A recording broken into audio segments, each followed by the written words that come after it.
माया संग दारू कोण पिन रे? रावल्या दारू बी पितात तुम्ही? अय श्याम्या, इकून तिकून जमलं मग लगन तर उद्या ना. कशाला आतल्या गोष्टी सांगू राहिला इथं? थोडं इमोशनल झालो होतो मी. बरं झालं मी मेलो नाही तर तो इमोशनल होऊन मग सगळे कांड बाहेर काढले असते. लोकांना मला मेल्यावर बी शिव्या दिल्या असत्या. तू टेन्शन नको घेऊ, मी बाजूला उभा राहतो. अय नवर घेऊ, नवरीचं नाव तर घे. चिंगी घेतलं. असं नाही, उखाण्यात घे. बर ऐका, येड्या बाबळीला एरंडाचा पाला, चिंगीचं नाव घेतो झुकेगा नाही साला. अरे लग्न झाल्यावर तू झुकेगा बी, भांडे बी घासेगा आणि घरातले सगळेच काम करेगा. तुम्हाला चांगलाच अनुभव दिसतो. तुमचा नवरा घरातले सगळेच काम करतो वाटतं. अरे श्याम्या, तिला फोन लावून विचारू का तिकडे कसा झाला हळदीचा कार्यक्रम? हा विचार. येल्लो काय चालू आहे? जाने मन कोण आहे? खेबड्या, तो बहिणीचा होणारा नवरा आहे. बोमला दाजी काय म्हणता? अरे बिना गुळ्या, तो ऐशी काही काम नाही, तिच्याकडे फोन दे. मला सांगा ना काय काम येतं, मी सांगतो ना ताईला. असं का? एक चुम्मा पाहिजे होता. थांबा दाजी, ताईकडे फोन देतो. ताई, तो भाड्याचा म्हणजे नवऱ्याचा फोन आहे. येल्लो बोमला, कवा मी फोन तुला दिले का त्या खर्जुल्याला दिले? मला दिले. मग त्याच्याकडे कस करायचो का बी फोन?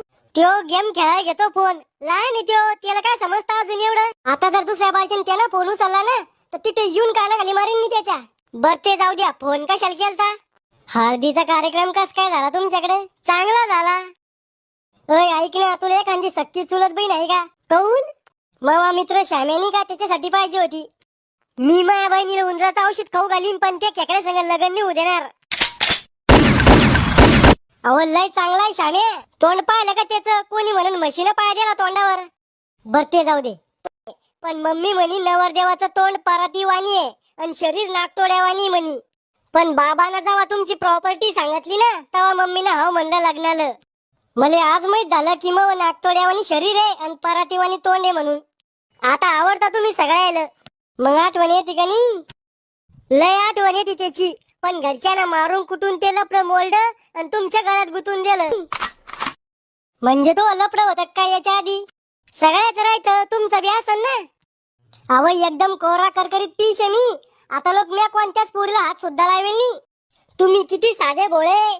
मग येता आता लोक 6-7 लपडे व्हायले. आता समजलं. मला तो बापाला 10 लाख रुपये हुंडा कवून द्याला तर. अव तुमच्याकडे जास्त जमीन आहे ना म्हणून जास्त हुंडा भेटू राहिला तुम्हाला. तुमची सगळी जमीन किती आहे? आपली सगळी जमीन 20 एकर आहे. करे तुमचं वावर नांगराला ट्रॅक्टर आलत, तुम्ही ट्रॅक्टर वाल्याला 10 एकर 10 एकर आता कुठून आली? अरे जंगल दिमाखाच्या, ट्रॅक्टर वाल्याला जमीन कमी सांगायची आणि पोरी वाल्याला जमीन शिल्लक सांगायची, तेव्हाच फायदा होतो. वा रे काय दिमाग येतो वा. तो यावर तर 2 पीस आलेले कुत्रे वळवून टाकायला पाहिजे. येल्लो काय झालं? काही नाही. तुमच्या काय अपेक्षा आहे माझ्याकडून? 5-6 पोराची अपेक्षा आहे फक्त तो ऐकून. मी पोरगी आहे, कुत्री नाही 5-6 पोरं पैदा करायला. तू फक्त माय बापाला खुश ठेव, बाकी काहीच अपेक्षा नाही मला तो ऐकून. काय करू तुमच्या माय बापाला खुश ठेवासाठी? नाचू का त्याच्या पुढं? अव घुटण्यात मेंदू, त्याच्या पुढे तमाशा नाही करायचा. मग काय करायचं? त्याची सेवा करायची, तितक्यातच खुश होते ते. सेवा म्हणजे दररोज अगरबत्ती लावून पूजा आरती करायची का त्याची? कवा तो मेंदू मध्ये हाडकं आहे का? आमुष्याची पैदास झाली.